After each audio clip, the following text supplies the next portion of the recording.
میں I D S کے بانی حضرت قبلہ حافظ طاہر قادری رضوی دامت برکاتہم العالیہ کو صمیم قلب سے اس انقلابی اقدام پر مبارکباد پیش کرتا ہوں۔ میں حافظ صاحب قبلہ کے والد گرامی جو انتہائی مخلص اور میں زمانے طالب علم سے یوں سمجھیے کہ جب میری عمر 15 یا 16 سال تھی اس وقت سے میں حضرت کو دیکھ رہا ہوں، انتہائی مخلص متقی پرہیزگار شخصیت۔ حافظ صاحب ہمارے سامنے نور مسجد کے اندر نعت شریف پڑھتے تھے اور وہ جذبہ آج میں بالکل اپنے عروج پر دیکھ رہا ہوں کہ جو بچپن کے اندر بھی ان میں وہ محبت، وہ لگن، وہ تعلق اور حق کے ساتھ ایک والہانہ وابستگی ہم دیکھتے تھے۔ آئی ڈی ایس کے حوالے سے ایک بات کہے بغیر نہیں رہ سکتا، میں یوں سمجھ لیجئے کہ 98 سے ٹیلی ویژن پروگراموں میں شامل ہوں اور بڑے سے بڑے چینل پر اور بڑے سے بڑے پروگرام پر مجھے جانے کا موقع ملا اور کئی چینلوں کے ساتھ میں مستقل تقریباً 10 سے 12 سال وابستہ بھی رہا۔ سب سے پہلی بات یہ کہ جو میسج ڈیلیور کیا جا رہا ہے وہ کس قدر خالص ہے اور کانٹینٹ اس کا کیا ہے، موضوع کیا ہے، اور سامنے جو آپ کے ساتھ موجود ٹیم ہے اس کا اعتبار کیا ہے، اور جو شخص آپ کے سامنے سوالات پوچھ رہا ہے یا آپ کا میزبان ہے اس کے اندر مسئلے کو سمجھنے کی صلاحیت کتنی ہے اور خود اس کا تعلق اس موضوع کے ساتھ کتنا ہے۔ یہ کمی ہر وقت پیش آئی ہے، خال خال یوں سمجھ لیجئے کہ کہیں پر ہم نے اس میں ہم آہنگی دیکھی، لیکن آئی ڈی ایس کے اندر میں کہتا ہوں اللہ رب العالمین کا یہ فضل، ذالک فضل اللہ یؤتی من یشاء، یہ اللہ کی تقسیم ہے۔ جو کام اللہ رب العالمین جل وعلا نے حافظ صاحب سے لیا، موضوعات کی ترتیب انتہائی شاندار، سوالات انتہائی معنی خیز،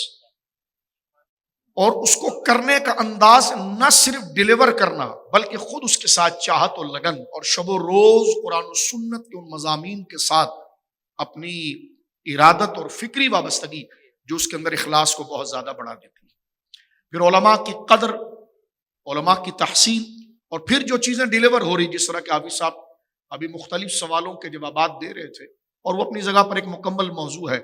کہ کتنے کٹھن مراحل ہے، اور بالخصوص اس ادارے کی باتوں کا محقق ہونا، مسلم ہونا، یہ اس ادارے کی میں سمجھتا ہوں سب سے بڑی کامیابی ہے کہ جو آج کے دور کے اندر ڈیجیٹل میڈیا کو جس طریقے سے مس یوز کیا جاتا ہے یا اس میں تخریب کاری کی جاتی ہے، خیانت کی جاتی ہے، تحریف کی جاتی ہے، ان تمام دجل سے اور باطل اور جھوٹ اور کذب اور مخمسے اور خلط مبس کی آمیزش سے یہ پاک ادارہ ہے۔ قرآن کا بھی یہ حکم ہے کہ یا ایھا الذین آمنوا ان جاءکم فاسق بنبأ فتبینوا، ایمان والو جب کوئی فاسق تمہارے پاس خبر لے کر آئے تو تم اس مسئلے کی تحقیق کرو، یوں نہ ہو کہ بس اس کی بات پر تم نے کان دھر لیا اور تم نے کسی کو نقصان پہنچا دیا اور جب حق تمہارے سامنے واضح ہوا تو تم نادم اور شرمندہ رہے۔ تو اگلے ابلاغ کے حوالے سے جو چیزیں ضروری ہے وہ الحمدللہ اس ادارے کے ساتھ ہم شب و روز دیکھتے ہیں، اور جس طرح علماء کا پینل ہے۔ ایک بات میں صرف عرض کرتا ہوں بند الفاظ کے اندر، میرا ایک جگہ جانا ہوا اور وہاں پر ایک شخص مجھ سے کہنے لگا کہ وہ فلاں شخص جو آپ کے دوست تھے وہ ہمیں فلاں جگہ پر ملے اور وہ آپ کے ساتھ آپ کے دوست ہیں۔ جب انہوں نے مجھے نام بتایا تو مجھے بڑی تشویش ہوئی، وہ کسی چینل پر میرے ساتھ موجود تھے،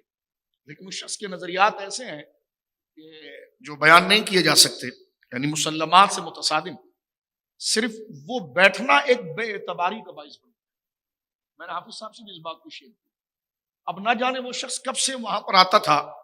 تو میں نے وہ کالج یا یونیورسٹی کا طالب علم تھا، وہ میرے پاس آیا، کمرے میں بیٹھا، کچھ سوالات کیے اور بڑا خوش ہوا۔ اس نے کہا کہ آپ کے دوست آتے ہیں۔ میں نے کہا تمہیں کس طرح اندازہ ہوا کہ وہ میرے دوست ہیں؟ کہا نہیں، وہ اکثر میں نے آپ کو فلاں چینل پر ان کے ساتھ بیٹھا ہوا دیکھا۔ تو یہ بات میرے لیے بہت بڑی تشویش کی باعث ہوئی، تو میں نے اس وقت سے اپنے لیے کچھ احتیاط کو کرنے کی کوشش کی ہے کہ ایسا نہ ہو کہ کوئی شخص آپ سے محبت کرتا ہے آپ کے اکابر کی وجہ سے، آپ کے بزرگوں کے نظریے کی وجہ سے، تو آپ گویا کہ اس نظریے کے لیے تہمت کا باعث نہ بنے۔ تو یہ خالص چیز سب سے بڑی چیز، ایک تو کانٹینٹ، عقیدہ، دلائل، تحقیق، تفتیش، اور ایک جو ماحول ہے یہ اپنی جگہ پر خود ایک محقق، مسلم اور ترجمان ماحول ہے۔ میں صرف یہی عرض کروں گا کہ اللہ رب العالمین جل وعلا اپنے فضل سے IDS کو بہت ترقی دے، حافظ صاحب کو لمبی عمر بالعافیت عطا فرمائے، خدا جس سے چاہے کام لے۔ میرے دل میں یہی آیت آ رہی ہے، ذالک فضل اللہ یؤتی من یشاء، یہ اللہ کا فضل ہے، اللہ اپنے فضل سے جس کو نوازے۔ اور یہ اتنا بڑا کام کیا، میں ان کے والد گرامی جو میں سمجھتا ہوں ایک اللہ کے ولی ہیں، اللہ رب العالمین انہیں، ان کا سایہ ان کے بچوں کے سروں پر سلامت رکھے، اور ہم اسی طرح انہیں بھی صحت و عافیت کے ساتھ دیکھیں۔ اور جتنے مخلصین یہاں ہیں جو حافظ صاحب کے دست و بازو بنے ہیں، میں صمیم قلب سے ایک طالب علم ہونے کی حیثیت سے سب کے لیے دعا گو ہوں، اور میں کہتا ہوں بس یہی جملہ میرے پاس ہے کہ میرا مولا آپ کو اس کی اجر عطا فرمائے کہ اس کٹھن دور کے اندر آپ حق کے اس پورے قافلے کا سہارا بن رہے ہیں۔ میرے پاس الفاظ نہیں ہے، اس وقت بارش کے قطروں کی طرف اتنے گر رہے ہیں۔ کبھی کبھی ڈر لگتا ہے کہ مستقبل ہمارے جانے کے بعد ہمارا خاتمہ اللہ خیر فرمائے، ہمارے بعد جو ہم اپنی قوم چھوڑ کر جائیں گے ان کے لیے کیا معاملات ہوں گے۔ تو حافظ صاحب نے ایک بہت زبردست انجمن بنائی جس کو مفتی صاحب دامت برکاتہم العالیہ ذکر کر رہے تھے کہ اس بھنور کے اندر اپنا ایک جزیرہ بنایا ہے۔ اللہ رب العالمین ہمیں اسے سنوارنے کی اور اسے سنورے رہنے کی کوششیں اور دعا استدا کرنے کی توفیق دے۔ وما علینا۔ سوشل میڈیا پر اسلام کی صحیح تعلیمات جاننے کے لیے ابھی حافظ سائر قادری کا نیا YouTube channel Islamic digital studio subscribe کر لیں، اور ہاں نوٹیفیکیشن بیل آئیکن کو بھی پریس کر لیں تاکہ ہماری نئی ویڈیوز آپ تک بر وقت پہنچ سکے۔